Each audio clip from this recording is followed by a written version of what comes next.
Years. Countless years. Ivandir's vision narrowed as he slammed his fist down on the crumbling marble banister that overlooked the temple's courtyard. Bodies of these so-called priests and priestesses laid strewn out upon the staircase and courtyard below, some still clutching their once concealed weapons. Behind him was no different. Beyond the entrance to the Olympian altar was also littered with the gods' worshipping fanatics, all too twisted and devout to just leave in peace. They had struck first. Ivandir had little choice but to put the poor, wretched souls down. It brought him no joy to do so, and all it did was fuel his temper, which burned deep within his heaving chest. Ivandir was struggling to calm himself when a faint noise caused him to pause. The sound of several pairs of footsteps grew louder as they approached, prompting Ivandir to lift his head up to face his unexpected company. There were 4 that stood in the courtyard below, and each of them returned a hardened gaze at Ivandir. They readied their weapons. Ivandir observed these 4 newcomers. There looked to be 3 male and 1 female. The tallest of them sported a trident, which seemed to wisp waters about its tips. The bearded lad to the left gripped a hammer between his calloused hands. The young woman stood ready, spear poised to attack, while her ancient round shield was held before her. Finally, at the center of the group was a smirking young man, his palms facing toward Ivandir, which crackled with lightning up and down his forearms to his fingertips. However, one thing was evidently clear. 1, maybe 2 of them, had seen but 18 winters in this lifetime. Please, not again. Ivandir let out a labored sigh in hopes to compose himself so he could address the young interlopers. His head hung low for a moment as he did. When he raised his head, he finally spoke. Years and years after tearing down these pretenders' temples, and Olympus sends more children in their stead. You cowards! Ivandir bellowed skyward. How many more must you send before you answer for your own sins?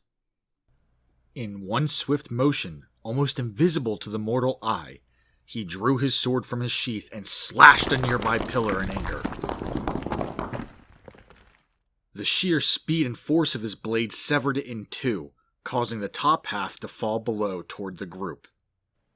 The young boy with the hammer stepped forward to intercept the pillar with a mighty swing of his weapon, which he shattered to pieces with one powerful swing. The young group seemingly readied themselves for battle. Ivandir had seen this many, many times before, so he feared the inevitable outcome of what came next. Please, children, you need not do this. You have been deceived. He stepped to the edge of the staircase before them. These gods, he spat the word out with contempt, may have given you gifts, but they care not for your safety or well-being. They have tricked you into cleaning up their own messes, which have always resulted in our people's blood. At this, the young man with the trident glanced at his companions, but seeing they stood fast against their opponent, he quickly composed himself once more for battle. The young man that commanded lightning responded. Ivandir, your words cannot sway us from our righteous cause. We have been chosen by the glorious gods of Olympus themselves as their champions. A demon of Hades cannot stop us. He stood upright firmly, setting an example for his companions. A demon of Hades? No. Ivandir's words hung heavily in the air. Hades only offered a chance of justice. A chance I will not waste. He responded defiantly. The young lady shook her head, clearly unwilling to listen. You desecrate our protector's holy sanctum, spilling the blood of those who would serve them devoutly? For that, you must answer for these crimes. She then let out a loud cry and began sprinting toward Ivandir. The others only steps behind. Ivandir's shoulders fell as he watched them charge up the stairs at him, their eyes fixed upon him with ill intent, inspired by the wicked gods. His blade at the ready, he spoke calmly, but sadly, to them as they neared. The boy with the hammer made it first, jumping high into the air with his hammer above his head. I'm sorry it came to this, but you're all just puppets. As the hammer came rushing down at him, Ivandir stepped quickly to the side, taking his sword in two hands as he held it low, the tip almost touching the ground. The hammer slammed into the floor where Ivandir had just been a split second before, shattering the floor beneath it. With confusion and anger etched on the young warrior's face, he began to turn his head to meet Ivandir's gaze once more. But he never would. With a single fluid motion, Ivandir swiped his sword upward, decapitating the young hammer wielder. He then spun on his heel and kicked the boy's body towards the young man with the trident. They collided hard, which sent him tumbling back down the stairs. Wham! Ivandir shrieked as he was sent stumbling back several feet, twitching in agony. As he spun around, the boy with lightning fists was bearing down upon him, punching and kicking Ivandir in annoying precision that forced him to leap back.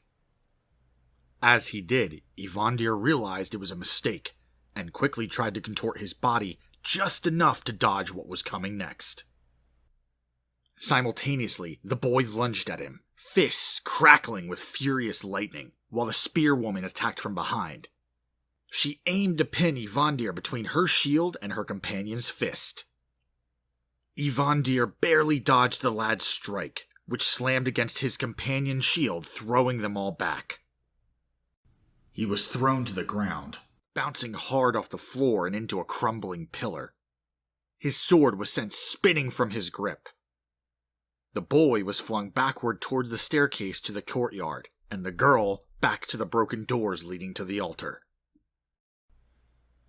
Ivandir lifted himself off the ground, half annoyed, half impressed by the young champion's abilities. Such a waste. You two could have been the saviors of humanity, even without the gifts given to you. I can see the hard work and endless effort you have poured into your training. The boy's fists bloomed again with static charge. We are humanity's saviors. I am Zeus's chosen vessel, and we were charged to rid the world of evil that opposed the gods. At this, he charged at Ivandir again, fists cocked back to throw a haymaker. Ivandir stepped into the lad's striking range, grabbing his arm and twisting his body to the ground in order to throw the young man to the floor. The boy landed hard, causing him to cry out in pain. So evil is that which opposes the gods of Olympus. If that's so, tell me this, boy. Is it evil to bring the murderers of his wife and unborn child to justice? He then brought down a hammer fist dead center on the boy's solar plexus. His body flailed as he gasped for air after the blow was delivered to him. Ivandir stood up, taking pity on the young man. Because if that's evil, then yes, I am very, very evil. Olympus took my family away from me, and until they answer for it, I will continue my fight against them. No matter who they send. Wouldn't you do the same? He hated himself for uttering that last sentence, but was quickly reminded he had no choice, as the boy grabbed Ivandir's ankle and shouted, Then you must have deserved it. The boy then released a divine shock on Ivandir. He cried out in pain as lightning coursed throughout his body. He threw his head back in agony, but through the torment, caught a glimpse of something shiny hurtling his way. He struggled to move his body with the lightning rampaging throughout him, but managed to go limp at the waist and fell back, looking up at the ceiling. Just as he did, he caught a glimpse of the shining blur he had seen and snatched it out of the air. He then brought it down on the boy. The shocking immediately ceased, and Ivandir collapsed to the ground, gasping for air and twitching as he heard a yell come from the altar room. The girl looked upon him with horror, tears in her eyes. You really are a demon. You killed him! Ivandir reluctantly looked to confirm her accusation, which he did at the sight of her own spear embedded deep within the young lad's chest. She began to cry hysterically, then let out a blood-curdling shriek as she ran straight for Ivandir. He managed to stand up a split second before she reached him, bracing himself for the impact. She bashed her shield into him, causing him to slide back several feet. His legs buckled from the charge. Her strength was simply incredible. Ivandir managed to get a hold of her shield and pull it down just enough to meet her gaze. His heart broke. There before him stood a young girl who had just lost people dear to her. Her tears and fear spilled from her cool but fierce green eyes. He struggled to hold his ground as she pushed him toward the edge of the staircase. I don't wish to hurt you. Just leave. Please. Ivandir begged her. As he did, he managed to wrench the shield from her grip and toss it aside. As he turned back to her, he felt a searing, sharp pain in the left of his abdomen. He looked down and was surprised to see her burrowing a dagger into him. Spit flew from her mouth as she screamed. You're a sick, vile piece of filth! I will stop you! No. Please. Not again. Ivandir grabbed her by the throat and wrist and swiped his leg at hers, sending them both tumbling to the ground. She was thrashing about so violently, each of them trying to desperately stay alive. With the knife still piercing his side, he tried one last time to reason with her. I beg you. Stop. Please. Listen to me. He yelled, managing to scramble up to his knees leaning over her, and for the slightest of moments loosened his grip. In response, she flailed about, knocking into the protruding knife, causing Ivandir to scream. He so desperately wanted the pain to stop, so he pushed with all of the strength he had left into the girl's neck. And he pressed, and pressed, and pressed until he felt the pop that caused her to go limp. Immediately, Ivandir fell to his side, wailing in pain, regret, and emotional agony for what he had just done. He rolled onto his back, gasping as he pulled the knife from him, screaming out at the heavens, at Olympus for what he had just done. You cowards. Look what you've made me do. And you call me the monster. Are you happy yet? Did your puppets dance the way you wanted them to? Curse you. Curse you! He arose clumsily from the ground and shuffled slowly over to where his sword lay. He sheathed the weapon and began his descent down the staircase to the courtyard. Halfway down, he stopped. The headless body of his first opponent lay at the bottom. His companion with the trident lay propped up against the banister nearby, his leg contorted at the knee, clearly broken. He brandished his weapon at Ivandir. You truly are the heretic they said you were. A demon of the underworld, an assassin of Hades. Come on then, finish it. Ivandir felt his hand reach for his sword, but then he let it drop. This seems to confuse the young man before him. What are you waiting for, monster? Kill me like you did my friends!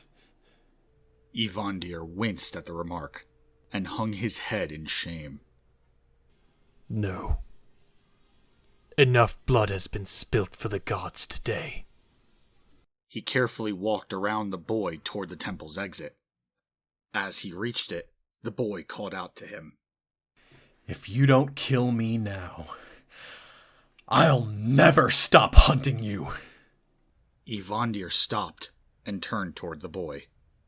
I know, and I hope I'm finished long before that. He descended the mountain path, ignoring the pained taunts and curses from the broken boy he had left behind. He couldn't hear them over the agony he was feeling, and continued his descent as he cried silently. As he reached the bottom of the mountainside, the path he had walked led him alongside the shore of a great lake. He paused to stare out at it, desperately looking for a peaceful distraction from the beautiful view, until he saw them. Dozens of meters out on the water, the images of several figures appeared, each varying in size and stature. Men and women lined up before him. His eyes narrowed and his brow furrowed, for he knew their sneering and indifferent faces intimately. The Olympians. He drew his sword hastily, calling out his challenge. You will die. Every last one of you. He struggled to raise his sword for an attack, but as he did, he froze, staring at his enemies. They began to shrink. Their hard facial features softened. Their bodies lost mass. And before Ivandir realized it, he wasn't looking at his family's murderers anymore, but a line of children. Children of which he had never seen before, and bore no resemblance to the Olympians who had previously stood before him. They then began to giggle, laugh, and play as they turned away from Ivandir, running further and further towards the lake's center before slowly disappearing from sight. Ivandir felt his eyes widen, and a small gasp escaped from his mouth. Please, not again.